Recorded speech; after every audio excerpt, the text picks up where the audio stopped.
O açúcar é muito importante na massa do bolo, não é para dar somente o paladar doce.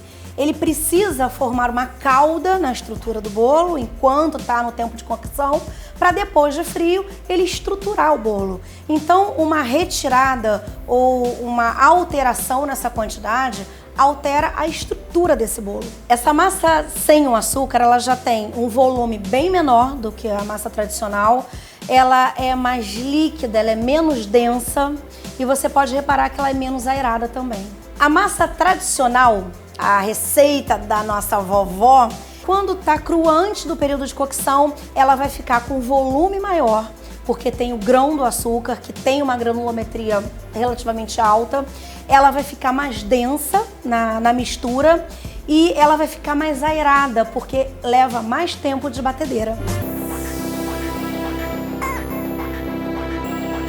A textura desse bolo, retirando todo e qualquer açúcar e adoçante, ela vai tender a ficar muito esfarelenta, porque faltou a estrutura do açúcar.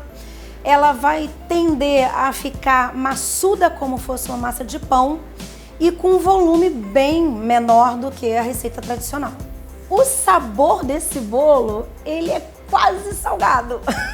Então ele não é uma sobremesa, não é ruim às vezes. Se você tiver uma receita, uma base boa, ele até vai ficar bom, mas não é bolo, ele é quase um salgado. Num bolo tradicional, com a receita feita corretamente, na íntegra dos ingredientes, a textura deve ficar fofa, macia, porém firme. Então, para ela aguentar uma decoração, para ela aguentar uma estrutura, e o paladar doce o bastante para que seja uma sobremesa. Basta eu tirar o açúcar ou diminuir o açúcar? Não, eu vou mexer em tudo. Então, eu quero tirar o açúcar ou reduzir? Eu preciso de uma nova receita. Com adoçante atualmente no mercado, com relação à textura e ponto da massa, a gente tem pouca diferença. Agora, o paladar realmente vai ter sempre aquela pequena diferença no fundo, que a gente chama de retrogosto, diferente do sabor do açúcar. Eu consigo o mesmo sabor de um bolo feito com açúcar, retirando ou apenas diminuindo o açúcar? Pode ser que sim.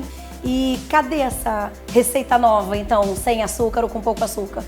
Isso requer pesquisa, precisa de muito estudo, de um aval de um químico de alimento, isso requer investimento.